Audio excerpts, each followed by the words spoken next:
मनोज जरांगे पाटील यांचं अंतरवाली सराटीमध्ये भर उन्हात आमरण उपोषण। शेतात बाज टाकून जरांगे उपोषणाला बसले। सावलीमध्ये बसा, विखेंची जरांगेंना विनंती। तर मी उन्हात पण सरकारला चटके बसतील, जरांगेंचा सरकारला इशारा। मंत्री राधाकृष्ण विखे पाटलांनी घेतली जरांगेंची भेट। जरांगेंच्या 12 मागण्यांवरती सरकारचं आश्वासन। आश्वासनांचा ड्राफ्ट जरांगेंना दिला।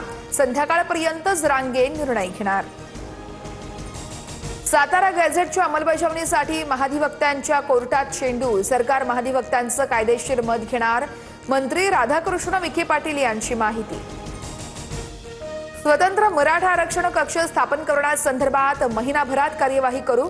जात पडताळणी प्रमाणपत्रांचा 15 दिवसात आढावा घेणार। सरकारचं जरांगेंना आश्वासन।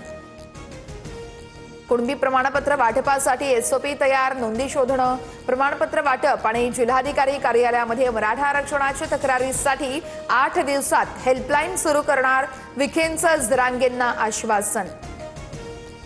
मराठा आंदोलनामध्ये मृत्युमुखी पडलेल्यांच्या वारसांना 15 दिवसात अर्थसहाय्य देण्यात येणार। कामामध्ये निष्काळजी करणाऱ्या अधिकाऱ्यांवरती शिस्तभंग विषयक कारवाई करू, सरकारचा इशारा। मनोज जरांगेंच्या प्रश्नांवर सरकार सकारात्मक। मराठा समाजासाठी मी आणि शिंदेनी घेतलेले निर्णय आतापर्यंत इतिहासात कुणीही घेतलेले नाहीयेत। मुख्यमंत्री फडणवीसांची स्पष्टोक्ती। निर्णय घेताना ओबीसी समाजावर अन्याय होऊ देणार नाही। एकाच्या ताटातलं आरक्षण काढून दुसऱ्यांना देणार नाही।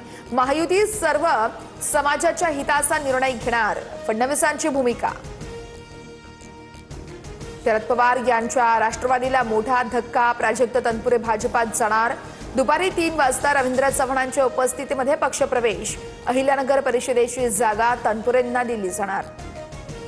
पक्षाची आर्थिक परिस्थिती चिंताजनक। मंत्र्यांनी उदारपणे पक्षनिधीसाठी योगदान द्यावं, पार्थ पवारांची सूचना। पार्थ पवारांच्या भूमिकेमुळे ज्येष्ठ मंत्री नाराज असल्याची चर्चा, सूत्रांची माहिती।